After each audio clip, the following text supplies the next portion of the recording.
بسم اللہ الرحمن الرحیم۔ ناظرین السلام علیکم، میں ہوں عمر بلاس اور آپ دیکھ رہے ہیں عمر بلاس اپڈیٹس۔ ناظرین، اس عورت کی 5 بیٹیاں تھیں، کفالت کرنے والا کوئی نہ تھا، سخت پریشان تھی کہ روزمرہ کے اخراجات کس طرح پورے کرے۔ بالآخر اس نے سربراہ مملکت کے پاس جانے کا فیصلہ کیا۔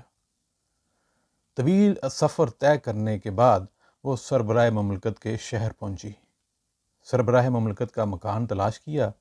اسے توقع تھی کہ بہت عالی شان محل ہوگا جہاں دروازے پر دربان مقرر ہوں گے، لیکن اس کی توقع کے برعکس اس معمولی سے مکان پر کوئی دربان نہیں تھا۔ وہ بلا کھٹکے اندر چلی گئی۔ سربراہ مملکت کی اہلیہ سے ملی۔ یہاں بھی اس کے اندازے غلط ثابت ہوئے۔ مکان میں نوکروں کی فوج ظفر موج کہیں نظر نہ آتی تھی۔ سربراہ کی اہلیہ خود ہی بیٹھی روئی ٹھیک کر رہی تھی۔ گھر کا ساز و سامان بے حد معمولی تھا۔ اس عورت کو سخت مایوسی ہوئی۔ اس نے سوچا اس ویران گھر سے اپنا گھر آباد کرنے آئی تھی۔ اسی اثناء میں دروازہ کھلا اور باہر سے ایک شخص اندر آ گیا۔ اس نے گھر کے کنویں میں سے پانی کے ڈول نکال کر ایک طرف پڑی مٹی پر ڈالنے شروع کر دیے۔ وہ عورت تو ایک طرف ہو گئی، لیکن سربراہ مملکت کی اہلیہ وہیں بیٹھی رہی اور روئی ٹھیک کرتی رہی۔ اس عورت نے کہا، اس مٹی بنانے والے مزدور سے پردہ تو کر لو، یہ تمہاری طرف ہی گھور رہا ہے۔ سربراہ مملکت کی اہلیہ نے بتایا، یہ میرے شوہر اور امیر المومنین ہیں۔ یہ اس مملکت اسلامیہ کا سربراہ تھا جو بلاد روم سے دیوار چین تک اور اندلس کے آخری گوشوں سے سندھ تک پھیلی ہوئی تھی۔ امیر المومنین کام سے فارغ ہوئے، نماز ادا کی، پھر اہلیہ سے پوچھا، یہ عورت کون ہے؟ جواب ملا، عراق سے آئی ہے۔ عورت کہنے لگی، میرے 5 بے کس و بے سہارا لڑکیاں ہیں، میں آپ سے حسن شفقت کی تلاش میں آئی ہوں۔ عورت کا یہ کہنا تھا کہ امیر المومنین بے کس و بے سہارا کے الفاظ دہرا کر رونے لگے۔ پھر کاغذ قلم لیا اور عراق کے والی گورنر کے نام خط لکھنا شروع کر دیا۔ عورت سے کہا، بڑی لڑکی کا نام بتاؤ۔ اس نے نام بتایا۔ امیر المومنین نے بڑی لڑکی کا وظیفہ مقرر کر دیا۔ عورت نے کہا، الحمدللہ۔ پھر دوسری، تیسری اور چوتھی لڑکی کا نام دریافت کرتے گئے اور وظیفہ مقرر کرتے گئے۔ عورت ہر وظیفے پر الحمدللہ کہتی جاتی۔ چوتھے وظیفے پر خوش ہو کر اس نے امیر المومنین کو دعائیں دینا شروع کر دیں۔ امیر المومنین نے ہاتھ روک لیا اور فرمایا، جب تک تم حمد کے مستحق یعنی اللہ کا شکریہ ادا کرتی رہی تھی، ہم وظیفہ لگاتے رہے، لیکن اب تم نے ہمارا شکریہ ادا کیا تو اس کے بعد کا وظیفہ نفسانیت پر مبنی ہوگا۔ چنانچہ ان 4 لڑکیوں سے کہنا کہ اپنے وظیفوں میں سے 5ویں لڑکی کو بھی دے دیا کرو۔ عورت تحریر لے کر خوش خوش عراق جا پہنچی۔ گورنر کو خط پیش کیا تو خط پڑھتے ہی گورنر رونے لگا۔ اتنا رویا کہ اس کی ہچکی بن گئی۔ عورت تعجب سے گورنر کو دیکھتی تھی کہ اس خط میں کون سی ایسی بات ہے کہ جس کو پڑھ کر گورنر پر رکت طاری ہو گئی ہے۔ گورنر نے روتے ہوئے کہا، اللہ صاحب خط پر رحم فرمائے۔ عورت نے بے اختیار پوچھا، کیا ان کا انتقال ہو گیا؟ گورنر نے کہا، ہاں۔ عورت یہ سن کر روتے ہوئے واپس جانے لگی تو گورنر نے اسے روک لیا۔ کہنے لگا، ٹھہرو، فکر نہ کرو، میں کسی بھی معاملے میں ان کی تحریر کو رد نہیں کر سکتا، اور 4 لڑکیوں کا وظیفہ مقرر کر دیا۔ عراق کے گورنر نے جس شخصیت کے حکم کی تعمیل کرتے ہوئے 4 لڑکیوں کا وظیفہ مقرر کیا تھا، وہ تھے اموی دور کے خلیفہ حضرت عمر بن عبدالعزیز رحمۃ اللہ علیہ، جن کا دور خلافت اس قدر تابناک اور روشن ہے کہ لوگ آپ کو 5ویں خلیفہ راشد کے نام سے یاد کرتے ہیں۔ آپ کا دور خلافت گرچہ بہت مختصر تھا، تاہم اس نے حضرت عمر بن خطاب کے دور کی یاد تازہ کر دی۔ چنانچہ آپ کو عمر ثانی رحمۃ اللہ علیہ بھی کہا جاتا ہے۔ آپ کا نام عمر اور کنیت ابو حفص ہے۔ آپ رحمۃ اللہ علیہ کی والدہ محترمہ ام عاصم خلیفہ ثانی حضرت عمر رضی اللہ عنہ بن خطاب کی پوتی ہیں۔ آپ نے ہجرت کے 61ویں سال مدینہ منورہ میں آنکھ کھولی۔ یہ بنو امیہ کی خلافت کا دور تھا۔ اسلامی مملکت دور دور تک پھیل چکی تھی۔ افریقہ اور مغرب کے تمام شہر، سندھ، کابل اور فرغانہ، روم، قسطنطنیہ، قبرص اس مملکت میں شامل تھے۔ گویا اندلس کے آخری گوشوں سے سندھ تک اور بلاد روم سے چین کی دیواروں تک اسلامی مملکت کا سکہ رواں تھا۔ آپ کے والد محترم عبدالعزیز بن مروان اس زمانے میں مصر کے گورنر تھے۔ انہوں نے اہلیہ سے کہا کہ عمر کو لے کر مصر چلی آؤ۔ مشہور صحابی عبداللہ بن عمر رضی اللہ عنہ، جو آپ کی والدہ ام عاصم کے چچا تھے، کہنے لگے کہ اس بچے کو ہمارے ہاں چھوڑ دو، کیونکہ یہ سب سے زیادہ ہم سے مشابہت رکھتا ہے۔ چنانچہ وہ اکیلی مصر چلی گئی۔ شوہر نے پوچھا، عمر کہاں ہے؟ انہوں نے بتایا کہ حضرت عبداللہ بن عمر کے پاس ہے۔ عبدالعزیز بہت خوش ہوئے۔ اس طرح مدینہ منورہ میں اس بچے کی تعلیم و تربیت کا سلسلہ شروع ہوا۔ جیسے بڑے ہو کر مملکت اسلامیہ کی باغ دوڑ سنبھالنی تھی۔ بلند پایا محدث حضرت صالح بن کیسان رحمۃ اللہ علیہ کو ان کا اتالیق مقرر کیا گیا۔ حضرت عمر بن عبدالعزیز رحمۃ اللہ علیہ اپنے اتالیق سے اس قدر متاثر ہوئے کہ بعد میں انہوں نے اپنے بچوں کو تعلیم دینے کے لیے حضرت صالح ہی کو زحمت دی۔ آپ نے بچپن ہی میں قرآن پاک حفظ کر لیا، عربی زبان اور شعر گوئی کی تعلیم حاصل کی، علم حدیث مختلف شیوخ سے سیکھا، تاہم زیادہ تر حضرت عبداللہ بن عتبہ رحمۃ اللہ علیہ سے استفادہ کیا۔ بڑے اور اہم محدثین نے حضرت عمر بن عبدالعزیز کے علم و فضل کو سراہا۔ علامہ ذہبی رحمۃ اللہ علیہ فرماتے ہیں کہ وہ بڑے امام، بڑے فقیہ، بڑے مجتہد، حدیث کے بڑے ماہر اور معتبر حافظ تھے۔ مشہور تابعی حضرت مجاہد رحمۃ اللہ علیہ فرماتے ہیں، ہم لوگ انہیں تعلیم دینے گئے تھے، لیکن کچھ دنوں بعد ہم خود ان سے تعلیم حاصل کرنے لگے۔ آپ کے والد کے انتقال کے بعد آپ کے چچا عبد الملک بن مروان نے اپنی لڑکی فاطمہ سے آپ کی شادی کر دی۔ 687 میں ولید بن عبد الملک خلیفہ بنے تو انہوں نے ربیع الاول مئی 690 میں حضرت عمر بن عبدالعزیز کو مدینہ کا گورنر بنا دیا۔ ایک بار خلیفہ سلیمان بن عبد الملک کے ساتھ سفر پہ نکلے۔ آپ نے اپنا سامان اور خیمہ پہلے سے نہیں بھجوایا تھا۔ منزل پر پہنچے تو ہر شخص اپنے اپنے خیمے میں چلا گیا۔ حضرت عمر بن عبدالعزیز کہیں نظر نہ آئے۔ خلیفہ نے تلاش کروایا تو ایک درخت کے نیچے اس حال میں ملے کہ آنکھوں سے آنسو جاری ہیں۔ خلیفہ نے بلوا کر دریافت کیا کہ رونے کی کیا بات ہے؟ جواب ملا، رونے کا سبب یہ ہے کہ مجھے قیامت کا دن یاد آ گیا۔ دیکھیے، میں نے گھر سے کوئی چیز پہلے سے نہ بھیجی تھی۔ منزل پر پہنچ کر مجھے کچھ نہ ملا۔ اسی طرح یوم قیامت کے لیے جس نے جو چیز بھیج دی ہوگی اس روز اسے وہی ملے گی۔ اس واقعے سے اندازہ ہوتا ہے کہ قدرت نے آپ رحمۃ اللہ علیہ کے دل میں ابتدا ہی سے خشیت الہی کا مادہ رکھ دیا تھا۔ شاید آپ کسی تقویٰ سے متاثر ہو کر خلیفہ سلیمان بن عبد الملک نے آپ کو اپنا جانشین نامزد کرنے کا فیصلہ کیا۔ خلیفہ سلیمان بن عبد الملک 717 میں بیمار پڑے۔ انہوں نے وصیت کی کہ میرے بعد عمر بن عبدالعزیز اور ان کے بعد یزید بن عبد الملک خلیفہ ہوں گے۔ انہوں نے یہ بھی کہا کہ باخدا اب میں ایسی نامزدگی کروں گا جس میں شیطان کا کوئی حصہ نہ ہوگا۔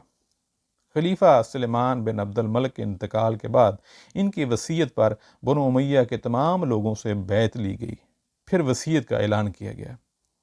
حضرت عمر بن عبدالعزیز کو خلیفہ بنائے جانے پر کچھ لوگ جزبز تو ہوئے لیکن کچھ کر نہ سکے۔ ادھر حضرت عمر بن عبدالعزیز رحمۃ اللہ علیہ کا حال یہ تھا کہ آپ نے بار خلافت کے احساس ذمہ داری سے نڈھال تھے۔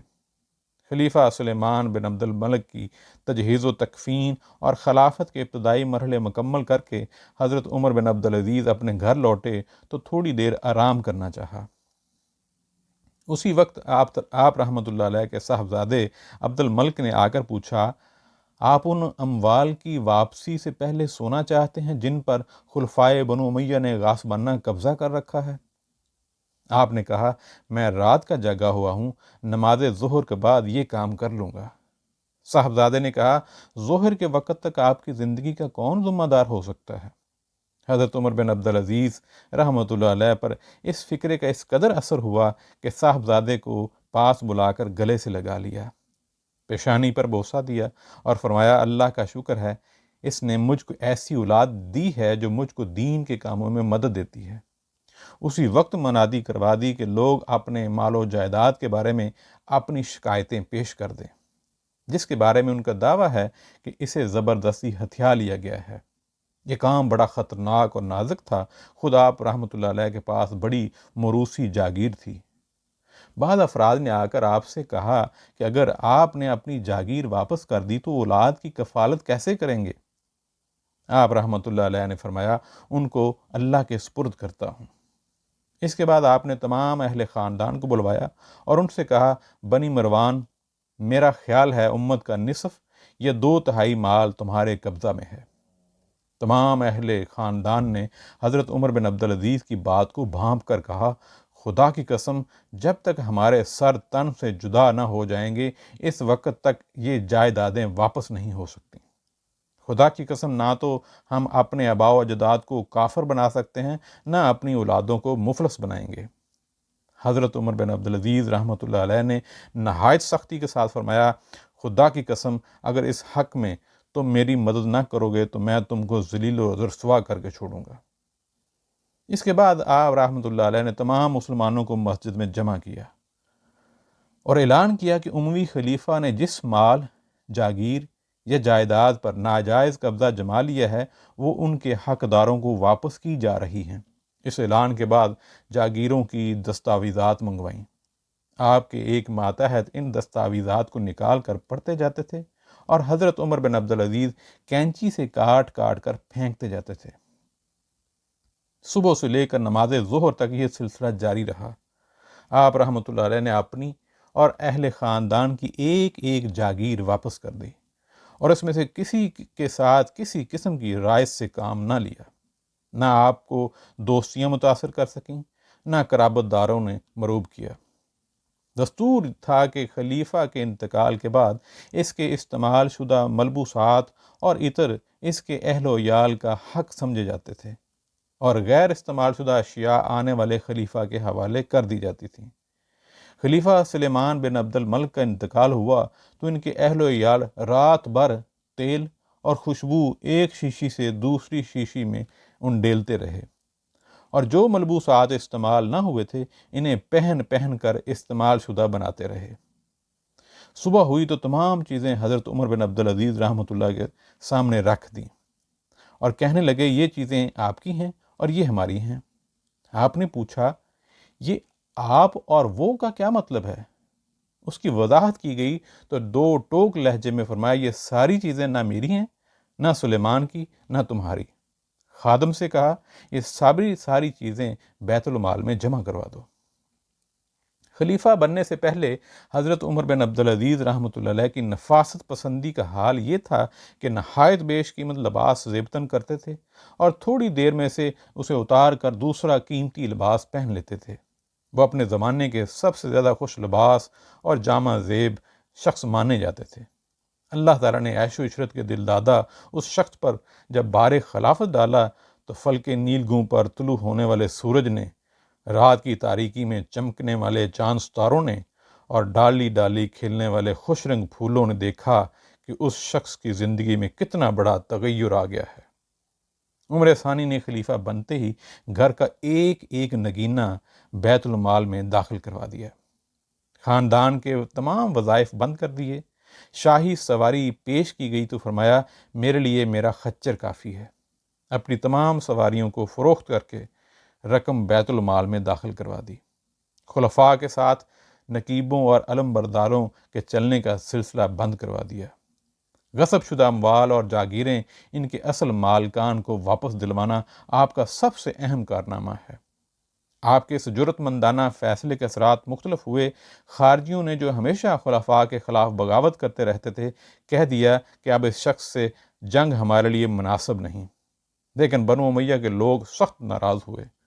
انہوں نے آپ کے فیصلے کو بدلوانے کی بڑی کوشش کی مگر کامیاب نہ ہو سکے۔ یہ صورتحال دیکھ کر بنو امیہ کے امراء اور وزراء سخت پریشان ہوئے۔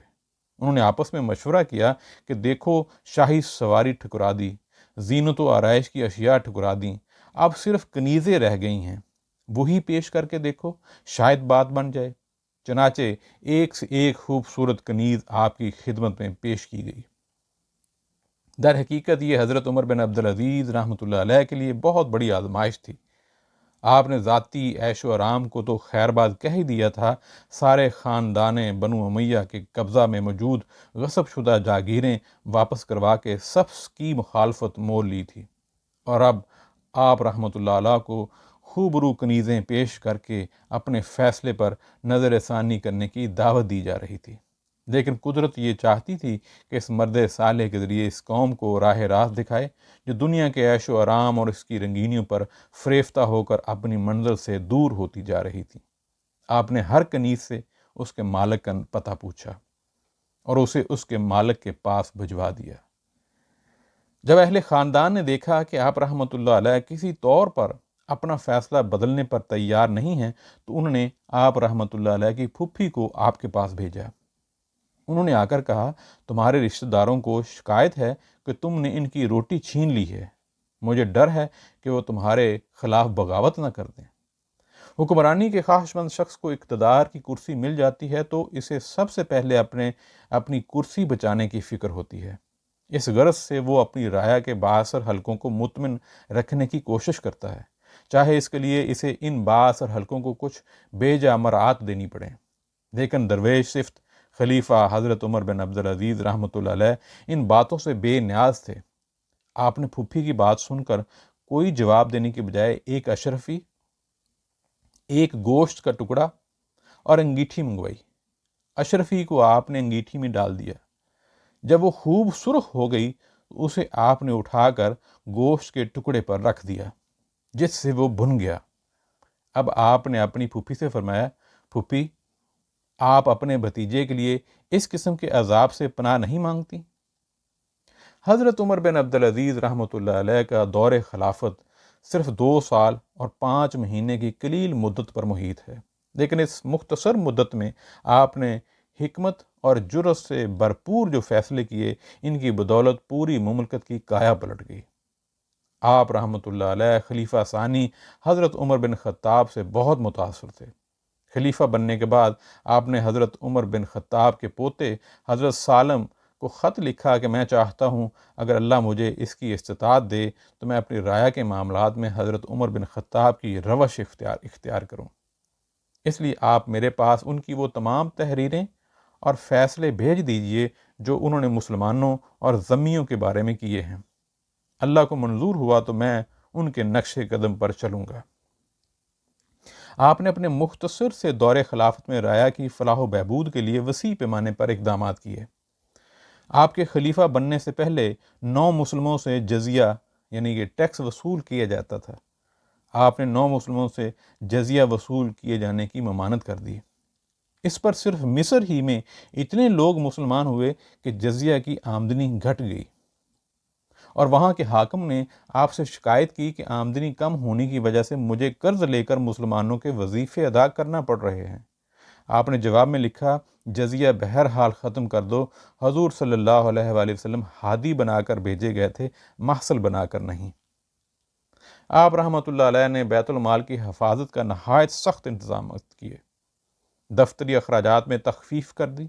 مدینہ منورہ کے والی یعنی گورنر ابو بکر بن حزم نے خلیفہ سلیمان کے زمانے میں کاغذ، قلم، دوات اور روشنی کے مصارف میں اضافے کی درخواست کی تھی۔ دفتری کارروائی سے پہلے ہی خلیفہ سلیمان کا انتقال ہو گیا۔ بعد میں اس درخواست کے جواب میں حضرت عمر بن عبدالعزیز رحمۃ اللہ علیہ نے لکھا، قلم باریک کر لو اور سطریں قریب قریب لکھا کرو، ضروریات میں کفایت شاری سے کام لیا کرو۔ میں مسلمانوں کے خزانے سے کوئی ایسی رقم صرف نہیں کروانا چاہتا جس سے ان کو کوئی فائدہ نہ پہنچے۔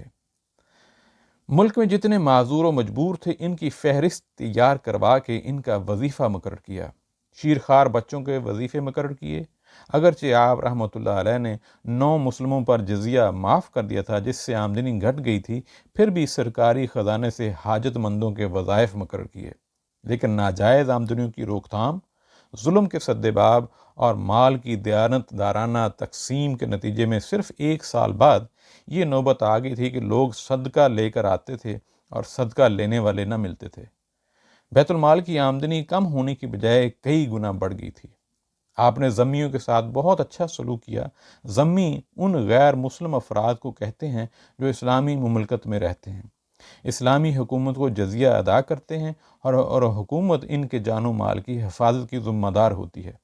آپ نے ذمی کے خون کی قیمت مسلمان کے خون کے برابر قرار دی۔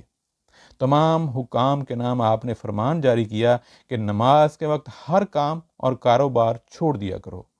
جو شخص نماز کو ضائع کرتا ہے وہ دوسرے فرائض کو اور زیادہ ضائع کرنے والا ہے۔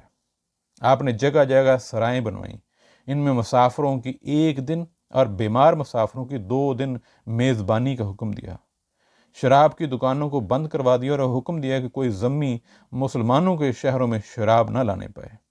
اعلان کر دیا گیا کہ جو شخص کھلے عام شراب پیتا پایا گیا اسے سخت سزا دی جائے گی، اور جو چھپ کر پیے گا اس کو اللہ عذاب دینے والا ہے۔ آپ رحمۃ اللہ علیہ نے اپنے دور میں علم کی اشاعت پر خصوصی توجہ دی۔ آپ نے حکام کو ہدایت کی کہ مساجد میں علم کو عام کیا جائے۔ جو علماء کرام علم کی تدریس و اشاعت میں مشغول تھے انہیں فکر معاش سے بے نیاز کر دیا۔ ان کے لیے بیت المال سے بھاری وظیفے مقرر کر دیے۔ مختلف ملکوں میں دین کا علم پھیلانے کے لیے علماء بھیجے۔ اسلامی مملکت کے زیر نگیں آنے والے تمام علاقوں میں واعظ اور مفتی مقرر کیے۔ آپ کا سب سے بڑا تعلیمی کارنامہ احادیث نبوی کی حفاظت اور اشاعت ہے۔ آپ نے جب یہ دیکھا کہ حدیثوں کے حافظ دنیا سے رخصت ہوتے جا رہے ہیں تو آپ نے مدینہ کے والی قاضی ابو بکر بن حزام کو ہدایت کی کہ احادیث نبوی کو تلاش کرو اور تحقیق سے ان کے مستند ہونے کے بارے میں اطمینان کر کے انہیں لکھ لو۔ احتیاط رہے کہ صرف مستند احادیث قبول کی جائیں۔ اسی قسم کا حکم نامہ تمام صوبوں کے گورنروں کے پاس نام ان کے بھیجا۔ نتیجہ یہ نکلا کہ صحیح احادیث کا بڑا ذخیرہ اکٹھا ہو گیا۔ حضرت عمر بن عبدالعزیز رحمۃ اللہ علیہ کی خدا ترسی، بلند پایہ سیرت اور دیانتدارانہ حسن انتظام کا یہ نتیجہ برآمد ہوا کہ پورے معاشرے پر اسلام کا رنگ غالب آ گیا۔ 5ویں خلیفہ راشد نے اسلام کے پیغام کو دنیا میں عام کرنے کی جانب بھی بھرپور توجہ دی کہ دراصل امت مسلمہ کا اصل کام یہی ہے۔ آپ نے فوجی افسروں کو ہدایت کر دی کہ رومیوں کی کسی جماعت سے اس وقت تک جنگ نہ کریں جب تک اسے اسلام کی دعوت نہ دے لیں۔ والی خراسان جراح بن عبداللہ حکمی رحمۃ اللہ علیہ کی تبلیغ سے ان کے ہاتھ پر 4000 ذمی مسلمان ہوئے، اور اس طرح والی مغرب اسماعیل بن عبداللہ رحمۃ اللہ علیہ کی تبلیغ سے سارے شمالی افریقہ میں اسلام پھیل گیا۔ آپ رحمۃ اللہ علیہ نے سندھ کے حکمرانوں اور ذمہ داروں کو اسلام کی دعوت دی۔ اکثر نے اسلام قبول کر لیا۔ ان کی جائیدادیں اور زمینیں انہی کے قبضہ میں رہنے دیں۔ راجہ داہر کے لڑکا جے سنگھ بھی انہی میں تھا۔ آپ کے اخلاق سے متاثر ہو کر بعض ملکوں نے وفد بھیج کر اپنے ہاں اسلام کی تبلیغ کے لیے علماء بھیجنے کی درخواست کی۔ حضرت عمر بن عبدالعزیز رحمۃ اللہ علیہ کی شخصیت میں ہمیں ایک بے حد متقی، پرہیزگار، دانا اور کمال کا منتظم نظر آتا ہے، جس کے پورے جسم پر خشیت الہی غالب ہے اور جس کا دل فکر آخرت سے ہر لمحہ معمور ہے۔ آپ کا ایک ایک عمل اس بات کی شہادت دیتا ہے کہ اللہ کے حضور جواب دہی کا احساس آپ پر ہر لمحہ طاری تھا۔ روزانہ نماز عشاء کے بعد تنہائی میں بیٹھ جاتے اور رو رو کر دعائیں کیا کرتے۔ جب لوگ اس بارے میں کچھ کہتے تو فرماتے، تم لوگ رونے پر مجھے ملامت نہ کیا کرو، اگر فرات کے کنارے بکری کا ایک بچہ بھی ہلاک ہو جائے تو اس کے بدلے عمر پکڑا جائے گا۔ بیت المال کی جانب فقراء اور مساکین کے لیے جو مہمان خانہ تھا، اس کے باورچی خانے سے اپنے لیے پانی تک گرم نہ کرواتے تھے۔ ایک بار آپ کی لا علمی میں خادم 1 ماہ تک اسی باورچی خانے سے پانی گرم کرتا رہا۔ آپ کے علم میں یہ بات آئی تو جتنی لکڑی خرچ ہوئی تھی اتنی ہی لکڑی خرید کر باورچی خانے میں رکھوا دی۔ ایک بار بیت المال سے بہت سے سیب آئے۔ آپ رحمۃ اللہ علیہ انہیں عام مسلمانوں میں تقسیم فرما رہے تھے کہ آپ کا چھوٹا بچہ ایک سیب اٹھا کر کھانے لگا۔ آپ رحمۃ اللہ علیہ نے اس کے منہ سے سیب چھین لیا۔ بچہ سیب چھن جانے پر روتا ہوا ماں کے پاس چلا گیا۔ ماں نے بازار سے سیب منگوا کر دے دیا۔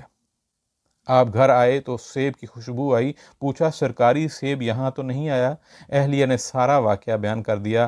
آپ رحمۃ اللہ علیہ نے فرمایا خدا کی قسم میں نے اس کے منہ سے سیب نہیں چھینا تھا بلکہ اپنے دل سے چھینا تھا، لیکن مجھے یہ پسند نہ تھا کہ مسلمانوں کے حصے کے سیب کے بدلے خود کو اللہ کے حضور برباد کر لوں۔ ناظرین، رجب 101 ہجری جنوری 720 میں بیمار پڑے۔ اس سلسلے میں دو روایتیں ہیں۔ ایک یہ کہ آپ رحمۃ اللہ علیہ کی علالت طبی تھی، دوسری یہ کہ بنو امیہ نے آپ کے ایک خادم کو 1000 اشرفیاں دے کر آپ کو زہر دلوا دیا تھا۔ آپ کو علالت کے دوران ہی اس کا علم ہو گیا تھا، لیکن آپ نے غلام سے کوئی انتقام نہ لیا بلکہ اشرفیاں اس سے لے کر بیت المال میں جمع کروا دیں اور غلام کو آزاد کر دیا۔ طبیعت بہت خراب ہو گئی تو آپ نے اپنے بعد ہونے والے خلیفہ یزید بن عبد الملک کے نام وصیت لکھوائی، جس میں انہیں تقوی کی تلقین کی۔ 25 رجب 101 ہجری 10 فروری 720 کو آپ نے اپنا سفر حیات مکمل کر لیا۔ اس وقت آپ کی عمر 40 سال تھی۔ آپ کو حلب کے قریب دیر سمعان میں سپرد خاک کیا گیا۔ ناظرین، اللہ سے دعا ہے اللہ ان جیسے بزرگ ہستیوں پر ان کے نقش قدم پر چلنے کی توفیق عطا فرمائے۔ آج اتنا ہی۔ اپنا اور اپنے عزیزوں اور رشتہ داروں کا خیال رکھیے گا۔ السلام علیکم۔